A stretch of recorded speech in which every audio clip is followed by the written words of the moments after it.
자, 이번엔 세 가지 키워드로 시장을 들여다보는 마켓 트라이앵글 시간입니다. 도움 말씀의 LS증권의 정다운 수석연구원과 함께합니다. 안녕하십니까? 안녕하십니까? 자, 오늘의 첫 번째 키워드 확인해 보겠습니다. 첫 번째 키워드는 기술주 탈출입니다. 탈출. 그런 얘기가 있죠. 탈출은 지능수입니다. 그런데 뭐 서학개미 분들도 그렇고 미국 주식 투자하는 분들도 그렇고 참 좀 발빠른 것 같긴 합니다. 미국 증시에서도 이제 순환매가 나타나면서 기술주 대신에 가치주로 옮겨가는 듯한 그런 움직임이 나타나고 있는데 기술주 독주가 끝났다고 보는 게 맞을까요? 어떻게 생각하시죠? 기술주 전반에 대해서 어떻게 보냐라고 했을 때 저희는 여전히 좀 긍정적으로 바라보고 있습니다. 이런 뭐 성장이 나온다, 성장이 나오는 것에 대해서 시장이 어떻게 평가를 해주느냐 이런 부분들은 이제 성장이 나온다라는 부분은 개별 기업이나 산업의 이슈인 거고 이 성장이 나오는 것에 대해서 어떻게 평가를 해주느냐는 거는 매크로 환경적인 요인, 시장에서의 센티멘트가 좀 반영이 되는 부분이다라고 생각을 하는데 저희는 26년도를 바라봤을 때 여전히 성장이라는 부분이 민간에서 자생적으로 나오면서 성장이 점점 넓어지는 기간이라기보다는 여전히 정책이 인위적으로 성장을 만들어내주는 구간이라고 생각을 하거든요. 네. 이 말은 성장을 받아들이는 시장에 있어서 성장이 그만큼 적고 집중되고 소수의 업종으로 이어진다라는 얘기를 드릴 수 있는 거고 그랬을 때 시장의 반응은 일반적으로 이제 성장이라는 부분에 대해서 보다 높은 프리미엄을 부여를 하게 되거든요. 그래서 뭐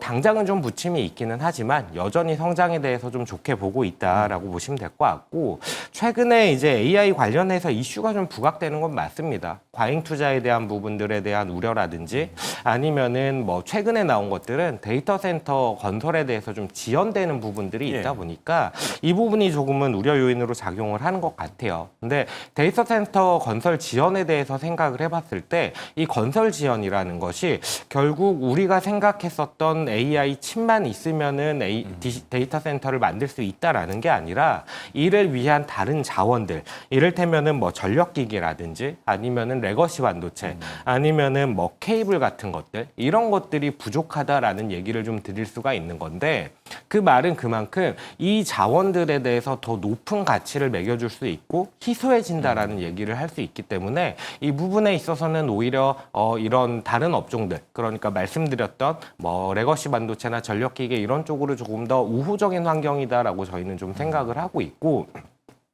이런 AI 관련 이슈가 불거지는 가운데 또 한 가지 좀 얘기를 드리고 싶은 부분이 언뜻 제가 얘기를 드렸던 것 같은데 리플레이션 트레이딩에 대한 모습들이 조금씩 나오고 있습니다. 이게 아마 2020년도 말에서 2021년 상반기 정도 기간 동안에 기억을 하고 계신 분들도 좀 있을 것 같아요. 이때가 리플레이션이라는 게 어떤 거냐면은 인플레이션이 나옴에 따라서 수혜를 얻을 수 있는 업종들을 매매를 한다라는 관점으로 보시면 될 것 같은데 이때 그림이 어땠냐면은 그림을 보시면 아시겠지만 일단 달러에 대해서는 낮아지는 그림, 그러니까 낮아질 것에 대한 기대를 지금은 하고 있는 거고 그때는 실제로 달러가 낮아지는 모습들이 나타났고요.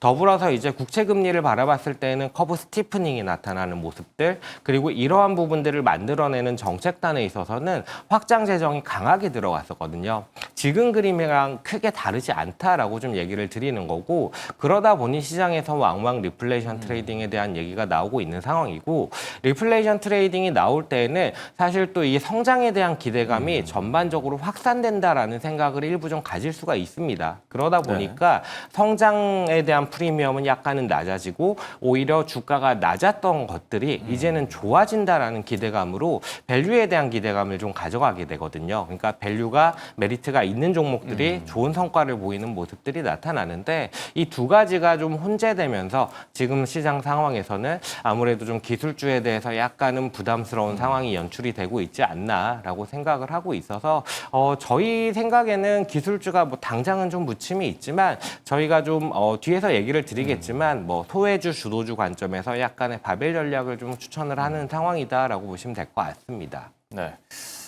지금은 균형의 추를 좀 잡아가야 될 시점이 아닌가 생각이 들기도 하고요. 그리고 비트코인에 대한 얘기를 저희가 좀 해봐야 될 것 같은데 비트코인 밤사이에 또 86,000달러가 붕괴되기도 했었거든요. 아무래도 일본은행이 금리를 올리게 되면 비트코인이 더 빠질 것이다 이런 우려가 작용하고 있는 듯한데 비트코인에 대해서는 어떻게 보고 계세요? 비트코인을 저희가 정식으로 커버를 하지는 않고 비트코인이라는 자산 자체가 역사가 그렇게 길지 않다 보니까 아직 자산의 성격에 대해서는 명확하게 어떤 자산이다라고 얘기는 하긴 좀 어려운 것 같아요. 네. 다만 비교적 명확한 부분은 정책에 대한 부분들, 이를테면은 뭐 스테이블 코인을 제도권으로 편입한다라든지 이런 부분들, 예. 아니면은 또 유동성에 대한 부분들, 이 두 가지는 무엇보다도 이런 가상 자산의 결정적인 변수이지 않나라고 생각이 되고, 정책적인 부분에 있어서는 어쨌든 뭐 예상했던 대로 트럼프 정부라든지 다른 국가들에서도 스테이블 코인을 좀 강하게 추진을 하는 모습들이 이어지고 있다라고 생각이 되고, 다만 이 유동성 측면에서의 문제들이 약간은 좀 나오고 있습니다. 뭐 BOJ에서 금리 결정을 하는데 이번에 좀 추가 인상을 할 것 같다라는 얘기들, 그리고 자산 매각에 대한 부분들, 이런 것들이 우려 요인으로 작용을 하고 있습니다만은 근본적으로 저희는 유동성에 대해서 뭐 계속 얘기를 드린 것처럼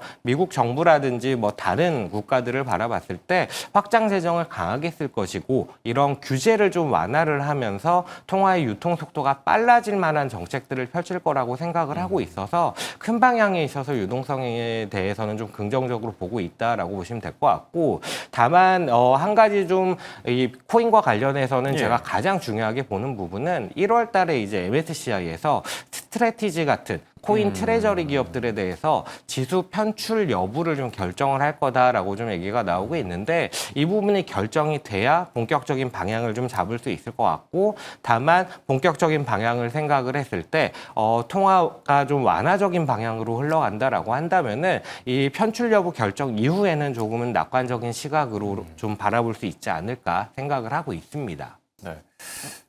그리고 제가 좀 흥미롭게 봤던 내용 중에 하나가 러셀 2000 지수와 비트코인이 연관이 있다? 뭐 이런 얘기들도 있었던 것 같은데, 뭐 러셀 2000의 상승이 비트코인 강세장 시그널이라고 봐도 되는 걸까요? 어떻게 보시죠? 저는 조금은 다르게 생각을 하고 있습니다. 이 러셀 2000이라는 게 최근에는 금리 인하에 대한 기대감이 불거지면은 아무래도 러셀 2000이 긍정적으로 흘러가는 모습을 보입니다. 다만 그 근본적인 부분을 살펴봤을 때 민간의 경기가 전반적으로 좋아지는 그림일 때 미국 같은 경우는 중소형주가 좋아지는 모습들을 보입니다. 근데 그 중간 단계에 금리 인하가 있다라는 게 약간은 공통 요인이기는 합니다만, 근본적으로는 경기가 좋아져야 중소형주가 좋아진다라는 거죠. 근데 그 경기가 지금 안 좋은 요인이 금리가 너무 높기 때문에 안 좋다라는 얘기가 나오는 상황이라서 금리라는 부분이 약간의 공통 변수로 작용을 하기는 합니다만, 근본적으로 경기에 대한 부분들을 생각을 했을 때에는 약간은 궤를 달리하는 자산이지 않나라고 좀 생각을 하고 있습니다. 네. 자, 비트코인에 대한 얘기까지 들어봤고요. 자, 두 번째 키워드로 넘어가 보도록 할게요. 두 번째 키워드는 바벨 전략입니다. 앞서도 잠시 얘기해 주셨지만 요즘 같은 시기에 이렇게 바벨 전략, 이 무게 중심을 잘 잡는 게 중요하겠죠. 이렇게 바벨 전략에 주목해야 될 특별한 이유가 있을까요? 바벨 전략에 대해서 좀 말씀을 드리는 이유는 시장의 색깔이라는 부분이 어느 쪽으로 갈 것인가라고 생각을 했을 때 약간은 두 가지가 혼재되어 있다라고 생각을 해서 저희는 이제 주도주 업종에서 좀 선별을 하고, 그리고 소외주 업종에서 좀 선별을 하는 전략이 어떨까라고 좀 말씀을 드리고 있고요. 이 바벨 전략이라는 게 보이는 것처럼 이런 그 역도라고 해야 되나요? 네, 이걸 가지고 이제 양 끝단을 매매를 한다, 같이 가져간다라는 관점에서 접근을 하는 거거든요. 이렇게 바라봤을 때 저희는 이제 AI나 조선이나 방산 이런 좀 뭐 AI 쪽에서는 약간의 예전에 갈프라는 얘기들을 많이 했었죠. 그로스 앳 리저너블 예. 프라이스라는 얘기를 하는데, 그런 종목들에 좀 집중을 해야 되지 않나라고 좀 생각을 하고 있고, 그런 관점에서 AI 쪽은 좀 접근을 해야 된다라고 말씀을 드리는 거고, 조선이나 방산 같은 경우에는 여전히 정책적인 성장이 이어지는 그런 종목이고, 특히나 조선 같은 경우에는 4분기 실적에 대한 부분 역시도 좀 긍정적으로 생각이 되고 있기 때문에 좀 바라보는 게 어떨까라고 생각을 하고 있고요. 반면에 이제 다른 한쪽을 바라봤을 때는 코스닥이라든지 뭐 화학, 철강 같은 업종들이 포함된 소재라든지 아니면 뭐 에너지, 가치주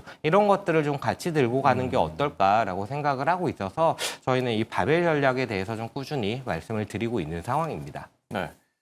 양극단에 있는 키워드 가운데 AI에 좀 더 집중을 해봐도 좋을 것 같은데 최근 조정을 받고 있는 AI나 반도체를 좀 담을 시기일까요? 어떻게 생각하시죠? 저희는 반도체 쪽에 대해서 여전히 우호적인 환경이 이어지고 있다라고 생각을 합니다. 마이크론이 이제 브로드컴 실적 발표하고 나서 본장부터 이제 좀 지난 금요일에 하락하는 모습을 보였고 우리나라 시장에서도 반도체주가 약간은 영향을 받는 모습을 보였기는 합니다만 우리나라 반도체주를 생각을 했을 때 밸류에 대한 부담이 그렇게 크냐라고 했을 때 저희는 그렇지 않다라고 생각을 합니다. 뭐 하이닉스 같은 경우도 이제 그런 부분들을 해소하고자 미국에 상장을 하고자 하는 얘기들까지 나오고 있는 상황이라서 밸류 관점에서 그렇게 부담스럽지 않고 실적단에 있어서 전일 밤에 이제 마이크론에 대해서 긍정적인 평가를 한 IB가 있는 것처럼 우리나라 반도체에 대해서는 저는 여전히 낙관적으로 보고 있고 주가 하락 시에 비중을 좀 늘려가는 전략 유효하다라고 생각을 하고 있습니다. 네. 그렇다면 반대편에 있는 뭐 로봇이나 바이오 이쪽에 대해서는 어떻게 생각하세요? 그쪽 역시도 괜찮다라고 생각을 합니다. 그러니까 저는 이제 바벨로 예. 같이 얘기를 드렸던 건데 로봇 같은 경우는 이제 정책에 많이 휘둘리게 됩니다. 근데 정책 방향을 생각을 했을 때 미국 같은 경우도 이제 로봇에 대해서 좀 더 적극적으로 육성을 하려는 의지를 보이고 있는 상황이고 더불어서 이제 내년에 테슬라 양산에 대한 얘기까지도 있는 상황이다 보니까 이런 정책적인 그림들이 우호적으로 가고 있다라는 측면을 긍정적으로 보고 있고 다만 이제 실적적인 측면에서 약간 로봇으로 묶였지만 실질적인 실적 성장에 대한 기대감들은 약간 낮을 수 있는 그런 종목들은 아무래도 변동성이 클 수 있다 보니까 약간은 조심해서 접근을 하는 게 어떨까라고 생각을 하고 있습니다. 네. 연말 투자 전략, 바벨 전략 꼭 기억하시면 좋을 것 같고요. 자, 세 번째 키워드도 확인해 보도록 할게요. 세 번째 키워드는 개인 방어전입니다.